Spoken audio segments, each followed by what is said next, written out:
वालेकुम अस्सलाम। शराज, ये पहला तो ये जो पिछली दफ़ा तो डिस्कस कर रहे थे 3 बच्चों को कत्ल कर दिया, अब ख़ातून ने खाना जो है वो ख़ुद भी मर गई, बच्चा भी मरवा दिया और जो आशिक था वो भी मर गया। सुनने में आया कि उसकी पहले एक वो बेवा हो गई थी, फिर दूसरी दफ़ा उसकी तलाक हो गई थी। पता नहीं सच है कि नहीं है, थोड़ा सा पेश मंज़र और पस मंज़र कीजिएगा इसका। जी बिल्कुल बिलाल साहब, ये मैं तफसील से आपको बताता हूँ। ये सारा वक़ूआ अभी एक न्यूज़ ने सबसे पहले ब्रेक किया था, लेकिन उससे पहले जो आपने बात की, मिस्री शाह में एक ऐसा वाकया हुआ है कि कारी साहब बच्चों को पढ़ाने आते थे और घर की खातून से मिलकर वो बाप बेटे को कत्ल कर दिया। वो दोनों ही पकड़े गए हैं, कारी साहब भी और वो घर की खातून भी।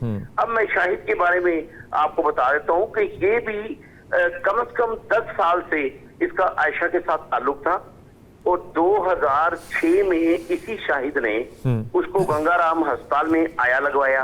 अच्छा। और 4 उसके घर तब्दील करवाए मजांग के इलाके में, क्योंकि अच्छा। वो प्रॉपर्टी डीलर था। अच्छा। और आयशा जब डाइवोर्स लेने के बाद अपने 4 बच्चों के साथ आई इधर मजांग के इलाके में, तो इसी डीलर के पास आई। फिर उसके बाद वो इसी डीलर के साथ ही रही। जो 4 घर उसने तब्दील किए वो इसी डीलर ने करवाए। अच्छा। अब इसी आयशा ने थाना मजांग में 2 मुकदमे भी दर्ज करवा रखे हैं इसी आशिक के खिलाफ। अच्छा जी। ये अब जब उसके घर वालों से हमारी बात हुई है, जो शाहिद है उसकी वालदा भी हयात है, वालिद है, 4 भाई हैं, वो 3 बहनें हैं।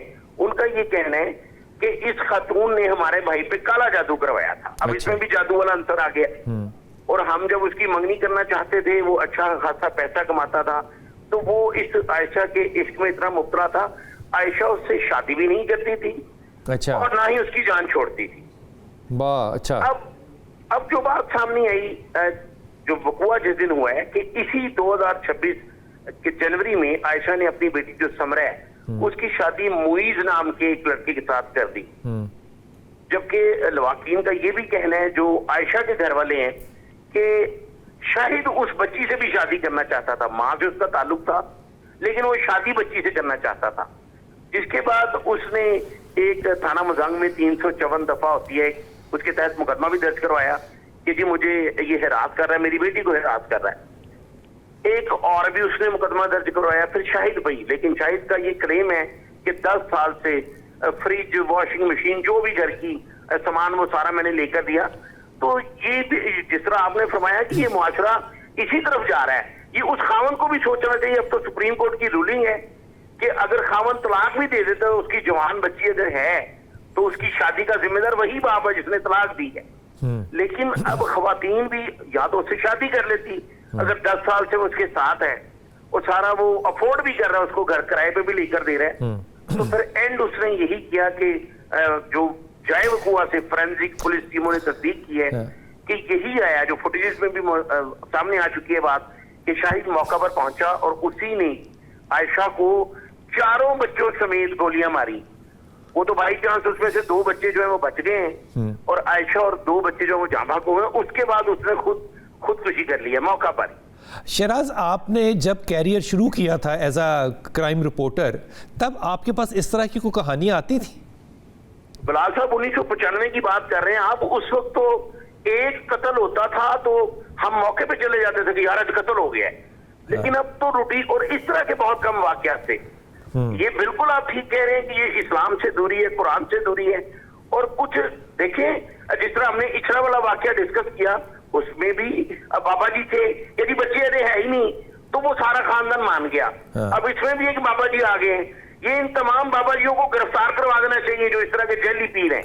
अच्छा, ये बाबाजू के खिलाफ कोई FIR तो नहीं हुई ना पिछले मुकदमे में, ना कोई इस मुकदमे में? वो आइडेंटिफाइड ही नहीं है? बिल्कुल वो आइडेंटिफाई नहीं है, ना ही उनको गिरफ्तार किया जाता है, क्योंकि इस तरह के जो बाबाजी हैं उनके कई बासरफराज भी उनके मरीज होते हैं, तो वो पकड़े नहीं जाते। बड़ी सही बात की है। अच्छा, अब ये जो मुद्दई है इस केस में, वो कौन है? मुद्दई जो उसी मकतूला का दामाद है जिसकी चंद माह पहले शादी हुई है, समरा का जो हस्बैंड है। और समरा को भी गोलियां लगी हैं, एक उसको सीने में लगी है, एक कमर में लगी है। और मोईज जो उस मकतूला का दामाद है वो मुद्दई बना है। ये खुद वेल्डर है मोईज जो है, ये खुद वेल्डिंग का काम है। जी, मोईज जो है वो शीशे का भी काम करता है। और उसका ये कहना है कि मैं जब मौका पर पहुंचा हूँ तो मैंने यही देखा है कि सबको गोलियां लगी थी और जो शाहिद है वो बिल्कुल दरवाजे के पास पड़ा था और शाहिद जो हमसायों से भी हमारी बात हुई है वो एक कमरे का फ्लैट है, एक कमरे का, उसके साथ वाला जो घर है, तो उन्होंने ये बताया कि जब शाहिद को हमने देखा और इसी ने फायरिंग की है और सबको गोलियां इसने मारकर खुदकुशी कर ली। अच्छा, एक मुझे जल्दी से शराज एक बता दीजिएगा, वो पिछला वाला 3 बच्चों वाला वाकया हो या ये हो, आपके तजर्बे में आपको लगता है इसका कोई नतीजा निकलेगा? बिलाल साहब, ये जो शाहिद वाला केस है ये तो खत्म हो गया, जैसे मुकदमा दर्ज हुआ है तो उसमें ये बात सामने आ गई कि 3 अफराद जो 2 बच्चों को और मां को कत्ल जिसने किया उसने खुदकुशी कर ली है। अब सिर्फ पुलिस ये देख रही है कि क्या इसकी सहूलतकारी में कोई शामिल तो नहीं था, कोई इसको साथ तो नहीं लेके आया, और वो भी अभी तक कोई ऐसी बात सामने नहीं आई और वो भी सारा मामला जो क्लियर हो चुका है। ठीक होगी शराज, बहुत शुक्रिया, बहुत मेहरबानी। हुजूर अक़दस आपने ये सुनी है।